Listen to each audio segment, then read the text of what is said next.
Early on Eyewitness News, an alert for parents and young athletes. It's called the silent injury. You can't see the damage, but it can be devastating. Tonight, a local high school student is sharing his story, hoping to protect others from concussions and the often overlooked warning signs of trouble.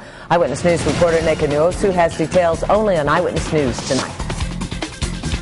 Dylan Mello kept playing despite several brain injuries. He and his family didn't realize how bad it was, and they hope his story is a cautionary tale for young athletes everywhere.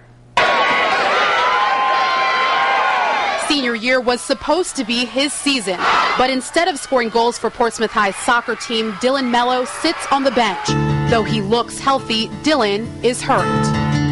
It's something that I only feel and no one can really see, so that's the most frustrating part about it. Well, these past 14, 15 months obviously been the worst time of my life. The 17-year-old suffered 3 concussions in the last year. The first during a hockey game when the impact of a check resulted in what he described as whiplash. And I just knew something was up, but I just continued to play. And he continued to play until a soccer game months later when an opposing player wearing a cast whacked him in the head. He was out of it that day and woke up the next morning feeling fine. But then the migraines began. It was awful watching. He really suffered that summer from the cast hit. He couldn't read, he couldn't work, he slept all the time. I'd go to bed with a migraine, wake up with a migraine. The only thing that took my mind off of it was soccer. But another soccer injury, this time a ball to the head, knocked him out of the game. I actually had green dots on the side of my view. After the third hit, everything really started to unravel. He had heart palpitations, he had to wear a heart monitor. It got very intense. Dylan has been off the field ever since, and mom, dad, and son each blame themselves for not getting proper treatment earlier.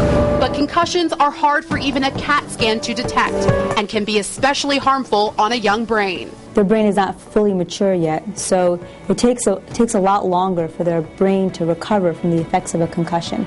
And if an athlete goes back onto the field before they fully recover, the results can be deadly.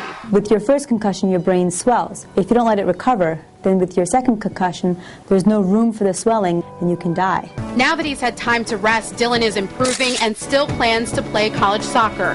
But he has a long road ahead. Dylan hopes his story is a wake-up call for other athletes. That's why he pushed for what's called impact concussion screenings at Portsmouth High School. The online screening tests memory and reflexes. If an athlete suffers a head injury, they'll take the test again and compare the scores to see if there's a difference. Dylan says it feels good to know he's helping others. Neka Nwosu, Eyewitness News.